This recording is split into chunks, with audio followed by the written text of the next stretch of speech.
예, 할렐루야. 오늘 8월 7일 금요일 날짜입니다. 로마서 8장 1절에서 11절 말씀 함께 보도록 하겠습니다. 그러므로 이제 그리스도 예수 안에 있는 자에게는 결코 정죄함이 없나니 이는 그리스도 예수 안에 있는 생명의 성령의 법이 죄와 사망의 법에서 너를 해방하였음이라. 율법이 육신으로 말미암아 연약하여 할 수 없는 그것을 하나님은 하시나니 곧 죄로 말미암아 자기의 아들을 죄 있는 육신의 모양으로 보내어 육신의 죄를 정하사 육신을 따르지 않고 그 영을 따라 행하는 우리에게 율법의 요구가 이루어지게 하려 하심이니라. 육신을 따르는 자는 육신의 일을, 영을 따르는 자는 영의 일을 생각하나니 육신의 생각은 사망이요 영의 생각은 생명과 평안이니라. 육신의 생각은 하나님과 원수가 되나니 이는 하나님의 법에 굴복하지 아니할 뿐 아니라 할 수도 없음이라. 육신에 있는 자들은 하나님을 기쁘시게 할 수 없느니라. 만일 너희 속에 하나님의 영이 거하시면 너희가 육신에 있지 아니하고 영에 있나니 누구든지 그리스도의 영이 없으면 그리스도의 사람이 아니라. 또 그리스도께서 너희 안에 계시면 몸은 죄로 말미암아 죽은 것이나 영은 의로 말미암아 살아있는 것이니라. 예수를 죽은 자 가운데서 살리신 이의 영이 너희 안에 거하시면 그리스도 예수를 죽은 자 가운데서 살리신 이가 너희 안에 거하시는 그의 영으로 말미암아 너희 죽을 몸도 살리시리라. 아멘. 우리가 계속해서 정말 우리 믿는 자들의 성화의 과정 속에 나타나는 내면의 세계, 특별히 율법과 복음의 관계를 우리가 계속 살펴보고 있습니다. 여러분, 율법은 그 자체가 나쁜 것이 아닙니다. 악한 것이 아닙니다. 그러나 율법을 이용해서 구원에 이르려고 하는 그러한 태도가 잘못된 것이죠. 그러면서 율법의 한계를 인정하지 않았습니다. 우리가 율법으로 하나님의 의에 이룰 수는 없습니다.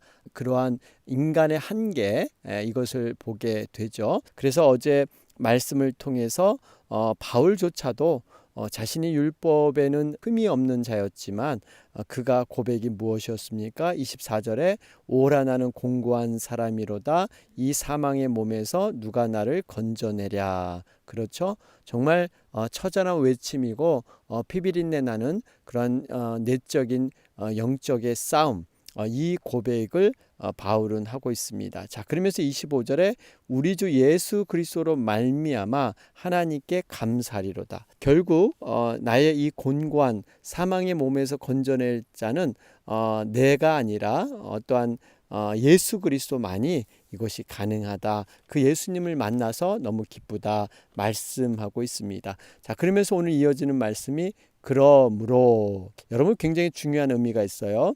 지금까지 율법의 정죄 아래서 정말 고통의 여러 가지 면을 호소했는데, 그러므로 완전히 새로운 국면으로 전환되고 있죠. 그러면서 말씀하기를 그리스도 예수 안에 있는 자에게는 결코 정죄함이 없나니. 여러분, 그렇습니다. 우리가 하나님의 정죄가 없다는 것, 믿는 자들, 구원받은 자는 여러분 분명하게 하나님의 정죄함이 없는 줄로 믿습니다. 이런 모든 고뇌를 건져낼 분은 바로 그리스도 예수 안에 있는 자들. 여러분, 그리스도 예수 안에, 결국 우리가 이렇게 로마서 7장 말씀을 쭉 보면요, 이러한 고뇌의 과정, 아담의 본성으로 인해서 타락한 본성을 지닌 육신의 한계, 이런 것들이 해결되는 것은 그리스도 예수 안에밖에 없다. 십자가의 의미, 여러분, 이것이 복음의 핵심이지 않겠습니까? 결코 정죄함이 없고 우리가 지금의 모습, 현실의 모습은 부족하고 연약할지라도 우리가 그리스도 예수 안에 있는 믿음이 있다면 정말 하나님으로부터 정죄함을 당하지 않는다, 이렇게 말씀하고 있습니다. 우리가 다시 한번 이것이 얼마나 감사한 일인가 고백하게 되죠. 그런데 가끔씩은 이 사단이 계속적으로 과거의 모습에 우리를 묶어두고 정죄하는 그러한 것이 있죠. 그런데 우리가 정말 이 복음의 사실을 믿음으로 받아들이고요. 내가 다시는 정죄받지 않는다 하는 그러한 믿음으로 분명히 고백이 있어야 될 줄로 믿습니다. 자, 그러면서 한 가지 우리가 앞에서 살펴본 것이 내면을 성찰하는 눈을 가져야 된다 말씀했죠. 여러분 정말 우리를 진지하게 자신을 보면 우리가 사실 여러 가지로 연약하고 무기력한 이러한 모습으로 판명할 수가 있습니다. 그런데 우리가 정죄의식과 내면을 깊이 성찰하는 것, 여러분 이 차이를 분명히 알아야 됩니다. 이 정죄의식은 사단에 의해서 이루어진 것이고, 내면을 성찰하면서 정말 경건의 진지한 모습으로 내 자신을 이렇게 돌아보는 것, 요 차이를 여러분 좀 이해했으면 좋겠습니다. 정죄의식은요, 사단이 주는 마음입니다. 그리고 성령이 근심하는 책망이 있습니다. 이것이 내면을 성찰하는 것이죠. 이 두 가지의 차이가 뭘까? 기준이 뭐냐면요, 이 사단이 정죄하는 것은 하나님과 더 가까이 가지 못합니다. 그러나 성령이 근심하게 하는 이러한 책망은 하나님께 더욱더 가까이 가게 만든다는 거예요. 요 차이입니다. 어떻게 보면 겉으로는 비슷하게 이렇게 좀 캄다운되고, 우리가 또 어떠한 마음이 이렇게 가난해지고 또 겸손해질 수 있는 두 가지의 모습이 있는데, 중요한 것은 하나님 앞에 가까이 가느냐 못 가느냐, 여러분 이 기준에 따라서 달라질 줄로 믿습니다. 그러면서 그리스도 예수 안에라는 것 너무나 중요합니다. 그리스도 예수 안에 있는 것은 무슨 의미가 있을까요? 우리 성경의 중요한 핵심이 임마누엘, 하나님이 우리와 함께 하신다는 거죠. 하나님의 임재와 동행입니다. 우리가 예수님을 구주로 믿고 그 믿음으로 구원받음을 확신하고 또 이제 동행하는 삶을 사는 겁니다. 함께, 그분과 함께 우리의 삶에서 동행하는 것이죠. 대화하는 것이 기도고, 어떠한 모든 상황과 사건에서 그분의 생각을 가지고, 그분의 원하심을 가지고 이루어드리는 것. 그러면서 삶의 근거와 목적이 바로 하나님께 영광되는 삶, 또 하나님의 말씀이 정말 내가 순종하고 싶고 그것을 따르고 싶은 이러한 마음들.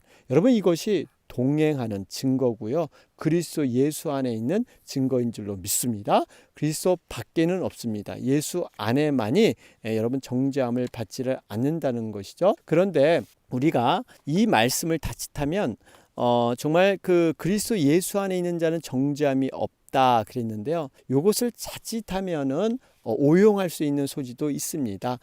분명히 우리는 지옥 갈 정죄를 벗어난, 원죄를 벗어났는데 이 땅에 살면서 또 자범죄라는 것이 있죠. 우리가 비록 구원받은 백성이지만 스스로 어떠한 죄를 또 저지르는 경우, 여러분 이럴 때 분명히 하나님의 징계함이 있다는 거예요.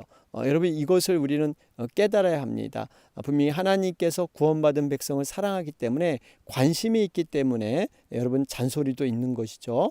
관심을 주기 때문에 하나님께서는 우리를 그냥 내버려 두지 않으시고 하나님이 여러 가지 것으로 가르쳐 주시는 과정이 여러분 징계고 권면의 과정입니다. 시편 89편 말씀하시죠. 내가 지팡이로 저희 범과를 다스리며 채찍으로 저희 죄악을 징책하리로다. 분명히 하나님의 백성을 하나님은 이렇게 이끄신다고 말씀하고 있습니다. 그러면서 한 가지 더, 우리가 이렇게 정죄받지 않는다는 것이 하나님 앞에 분명한 믿음으로 서는데, 이것이 자칫되면 어떠한 그 이웃에게 대해서 가끔씩 우리가 자신이 하나님 앞에 이렇게 정죄함 받지 않기 때문에 어떤 믿음의 사람들, 또 분명히 말씀에 기인한 그러한 모든 판단들을 무시해 버리는 거예요. 여러분 그렇지는 않습니다. 분명히 우리가 정죄함을 하나님 앞에 받지 않지만 이웃에게도 분명히 영적인 사람들에 있어서도 그러한 것들을 우리가 귀 기울여 듣고 이것을 해 나가야 되는 거죠. 우리가 자유의 제한이라는 거 말씀을 드렸죠. 모든 것이 가하나 모든 것이 덕이 아니다. 여러분 우리가 정말 이러한 마음으로 정죄함을 받지 않는다고 해서 하나님 앞에 자유함을 얻는다고 해서 이웃에게 피해를 주고 또 이웃의 어떠한 그러한 것들이 정말 상관없다 이렇게 하는 것이 아니라 모든 것을 우리는 다 두루두루 살펴봐야 하는 것입니다. 자, 그러면서 우리 3절 말씀을 보면 율법이 육신으로 말미암아 연약하여 할 수 없는 그것을 하나님은 하시나니, 여러분 할 수 없는 그것을 하나님이 하셨고요. 또 자기 아들을 죄 있는 육신의 모양으로 보내셨다 그러셨습니다. 여러분 이 의미는 구원의 사건은요 하나님이 주도적으로 정말 주관하시고 이루신 사건인 줄로 믿습니다. 율법은 타락한 본성을 지닌 인간이 결코 이 율법의 요구를 이룰 수 없도록 만듭니다. 오히려 인간의 율법의 요구를 이룰 수 없는 무능한 존재임을 깨닫게 하는 것, 바로 이것이 율법의 기능이죠. 절망 가운데 빠질 수밖에 없습니다. 그래서 인간이 구원에 이르려면 두 가지 방법이에요. 하나는 율법을 인간이 철저히 완벽하게 다 지키던, 아니면 율법을 없애야 합니다.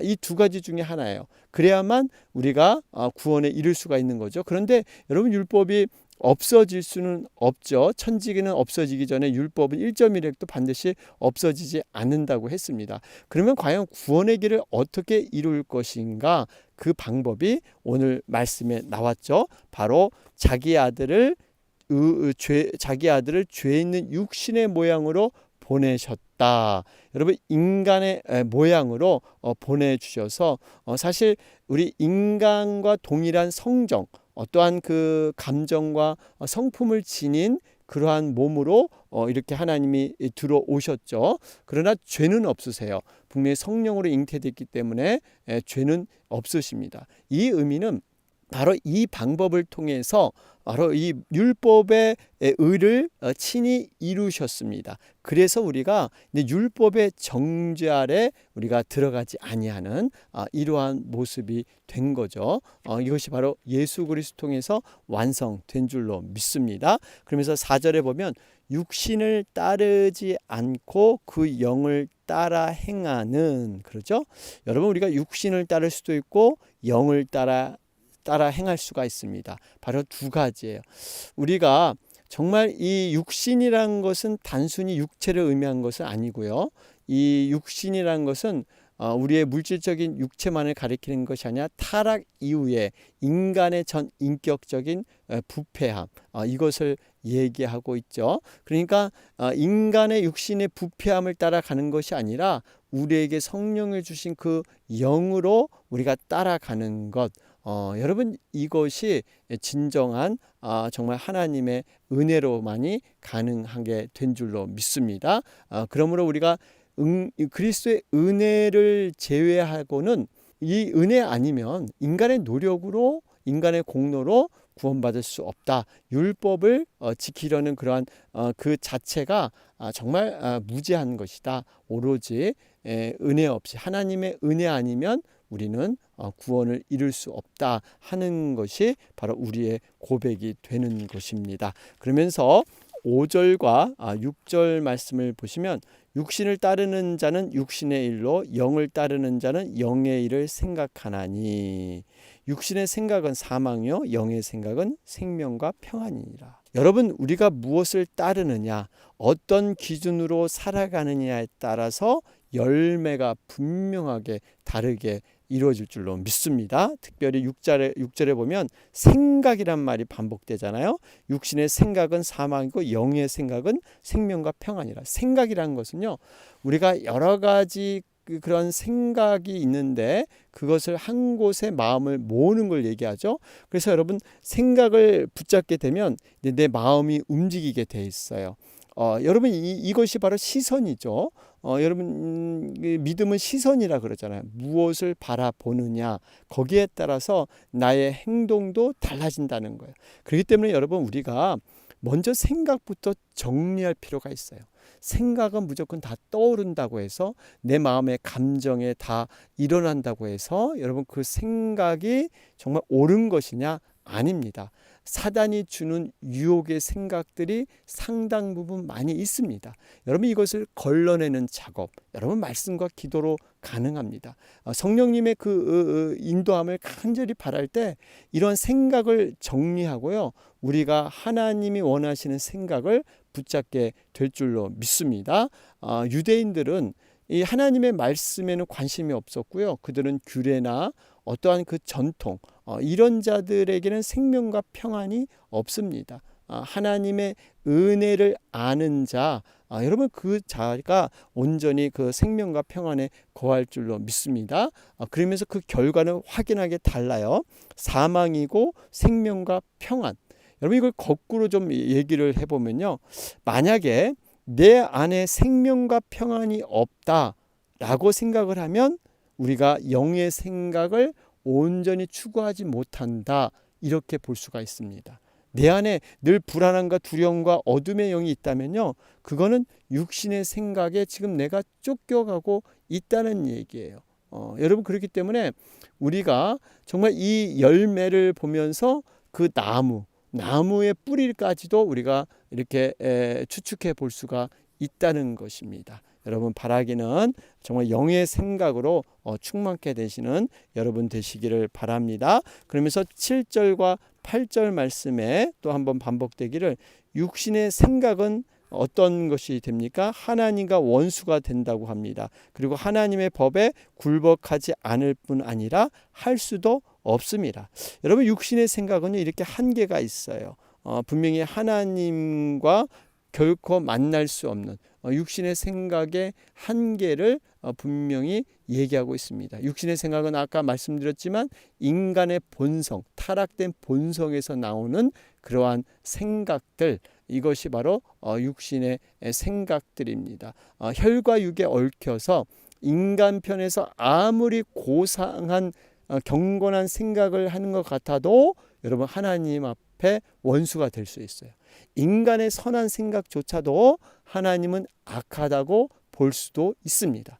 여러분 분명히 우리는 알아야 돼요. 하나님의 말씀 안에서 그 해답을 찾아야지 자신의 경험과 판단에서 좋아 보이는 것이라고 해서 하나님 앞에 좋으냐? 그렇진 않습니다. 분명히 말씀 안에서 그 원리를 찾아가야 되는 것입니다. 우리가 이러한 것을 분명히 알아야 돼요. 고린도전서 2장 14절에도 육에 속한 사람은 하나님의 성령의 일을 받지 아니하나니 저희에게는 미련하게 보이며 또 깨닫지도 못하나니 이런 일은 영적으로라야 분별함이니라. 여러분 정말 영적인 분별력, 성령의 그 능력에 사로잡혀서 제대로 보고 판단할 수 있는 능력, 이것은 말씀이 기준에서 나오게 되는 줄로 믿습니다.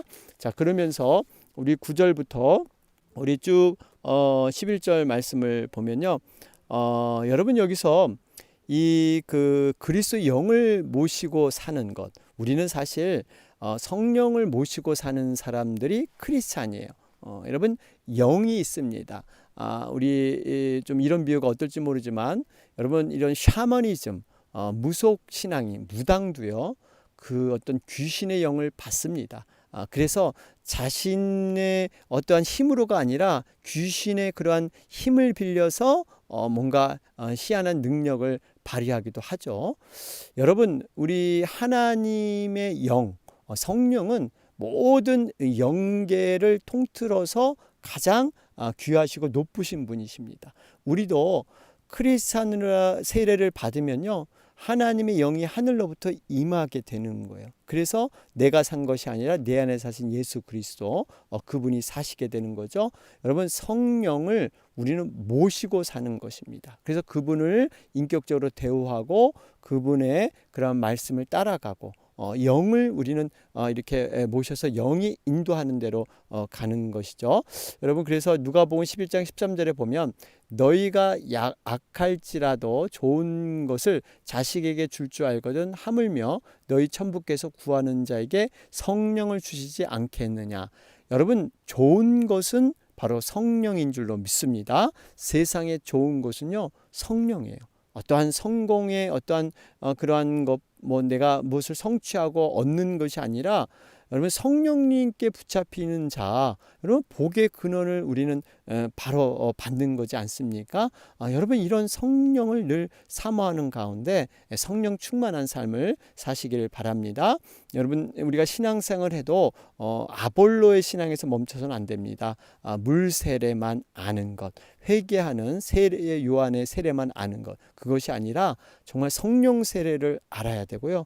부활 전의 모습으로 살 것이 아니라 예수님을 부활 후에 만났던 제자들의 변화처럼 우리가 부활 후에 예수님을 직접 만난 삶의 신앙들을 가지고 우리가 이 땅에서 온전하게 살아가야 될 줄로 믿습니다. 그래서 진정한 그리스도는요, 성령을 모시고 그 성령의 도우심을 힘입고 날마다 성령님을 의지하면서 나가는 거예요. 여러분, 이 성령님은 우리를 돕는 보혜사라 그러죠. 위로해주고 보호해주는 그런 보혜사. 그래서 우리 성령 받지 못한 사람들의 모습이 여기에 말씀이 기록된 게 바로 육신의 일만 추구하게 되고요. 자신의 감정과 자신의 생각과 판단이 앞서고요. 생명과 평안이 마음에 없습니다. 이 어둠의 영, 이런 것들이 가득 차 있고요. 또 하나님과 원수되는 그러한 결과로밖에 살 수 없는 것. 여러분, 이것이 성령을 받지 못했기 때문에, 성령 충만하지 못했기 때문에 일어나는 그러한 현상들이다 하는 것을 정리하게 됩니다. 자, 그러면서 여기 9절 말씀에 여러분, 그리스도의 영이 없으면 그리스도인의 사람이 아니라. 여러분, 그리스도의 영이 중요합니다. 성령을 우리는 늘 모시고 살고 있다는 거. 그래서 내 삶에서 자꾸 그 성령님께 여쭤봐야 돼요. 대화를 나눠야 됩니다. 과연 이런 사건에서, 이 상황에서 어떻게 하기를 원하십니까? 우리는 그 성령님을 늘 모시면서 묵상해야 하는 것입니다. 자, 그러면서 우리 10절 말씀을 보면요. 또 그리스도께서 너희 안에 계시면 몸은 죄로 말미암아 죽은 것이나 영은 의로 말미암아 살아있는 것이니라. 여러분, 이걸 좀 잘 해석을 해야 되는데요. 그리스도께서 너희 안에 계시면, 우리가 영의 사람으로 예수님을 영접하게 되면 몸은 죄로 말미암아 죽은 것이다. 여러분, 우리가 분명히 몸은 살아있는데 죽은 것이다 이렇게 이미 선언하고 있죠. 왜 이렇게 말씀할까요? 우리가 이 죽은 것, 몸이 죽은 것이다 이렇게 표현한 것은요, 우리 몸은 지금 죽지 않고 살아있지만 사실상은 죽은 것과 같죠. 왜냐하면 타락한 몸을 우리는 지금 입고 있기 때문입니다. 그래서 바울은 우리 영혼이 다시 산 뒤에 몸은 여전히 죄의 영향력 아래 있다. 그래서 언젠가는 반드시 죽을 것인데 이 죽음을 이미 가정화해서, 사실화해서 죽은 것이다 이렇게 말씀을 주고 있습니다. 그래서 이 10절 말씀은 현재 일어나는 그러한 구원에 대한 얘기를 하고 있습니다. 그런데 영은 의로 말미암아 살아있는 것이니라. 여러분, 여기서 우리가 죽음의 의미를 두 가지로 생각해 볼 수가 있죠. 하나는 육적인 의미의 죽음, 또 하나는 영적 의미의 죽음입니다. 여러분, 육적인 의미의 죽음은 누구나 한번 타락한 몸을 지니고 있기 때문에 거쳐가야 되지만, 영적인 의미의 죽음은 우리가 예수 그리스도를 믿는 믿음을 통해서 이것을 보존할 수가 있다는 얘기예요. 사실 이 죽음의 그 영적인 죽음의 의미는 하나님과 단절로부터 일어난 것이죠. 하나님과의 관계가 끊기다 보니까 우리는 영적으로 죽는 죽음을 맞이하게 되는 것입니다. 그렇기 때문에 우리가 정말 이 영적인 죽음을 먼저 맞이했기 때문에 육적인 죽음이 그 뒤따라 온 것이죠. 이런 모습으로 타락의 과정이 전개되지 않습니까? 그래서 우리가 다시 한번 정말 이 육적인 죽음은 죽지만 영적인 우리 죽음은 없고요. 우리는 영생으로 그 믿음을 통해서 하나님의 영원한 나라에 들어가게 될 줄로 믿습니다. 그러면서 여기 6절 말씀에 영은 의로 말미암아 살아있는 것이니라. 이 의로 말미암아 이 말은요, 의의 한 행동으로 말미암아 이런 의미예요. 그러니까 의의 한 행동이 예수님께서 십자가에서 대속의 사건을 우리에게 일으켜 주신 것, 바로 이걸 얘기하고 있어요. 너희의 허물과 죄로 죽었던 너희를 살리셨도다. 바로 이걸 통해서 우리는 영원한 그런 영적인 생명을 얻게 된 줄로 믿습니다. 그래서 우리가 현재에서도 구원을 위해서 이 구원을 이뤄가야 되고요. 11절은 미래에 대한 구원을 얘기하고 있죠. 예수를 죽은 자 가운데서 살리신 이의 영이 너희 안에 거하시면 그리스도 예수를 죽은 자 가운데서 살리신 이가 너희 안에 거하시는 그의 영으로 말미암아 너희 죽을 몸도 살리시리라. 여기 보니까요, 지금 이 영으로 살게 되면 그 영을 통해서 죽은 몸이 다시 살아나게 될 것이다. 이렇게 말씀하고 있습니다. 이것은 이제 앞으로 일어날 미래에 대한 구원을 말씀하고 있습니다. 우리 고린도전서 15장 53절에 보면요, 이 썩을 것이 불갑을 썩지 아니할 것을 입겠고 이 죽을 것이 죽지 아니함을 입으리로다. 빌보서 3장 21절입니다.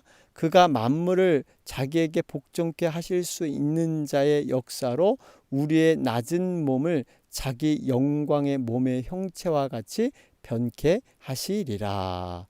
분명히 우리의 몸은요, 죽은 후에 다시 한번 부활을 하게 됩니다. 우리는 영적인 생명을 얻었을 뿐만 아니라 다시 영화로운 몸으로 부활을 하게 되죠. 물론 이 몸의 부활은 안 믿는 불신자도 마지막 때에 몸이 다시 살아나게 되죠. 그런데 이 안 믿는 불신자들은 영혼이 다시 살지 못한 상태에 있습니다. 그러나 우리는 이 부활한 몸이 다시 이 죽은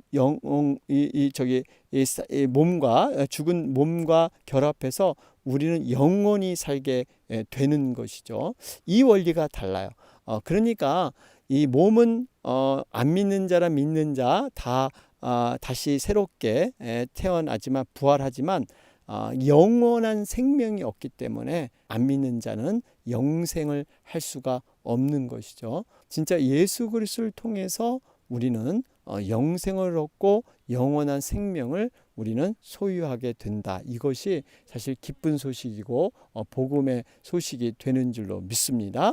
여러분, 오늘 말씀 정리해 보면 성령의 법 아래 거하며 생명과 평안을 누리라. 우리는 과연 어느 법 아래서 지금 움직이고 있습니까?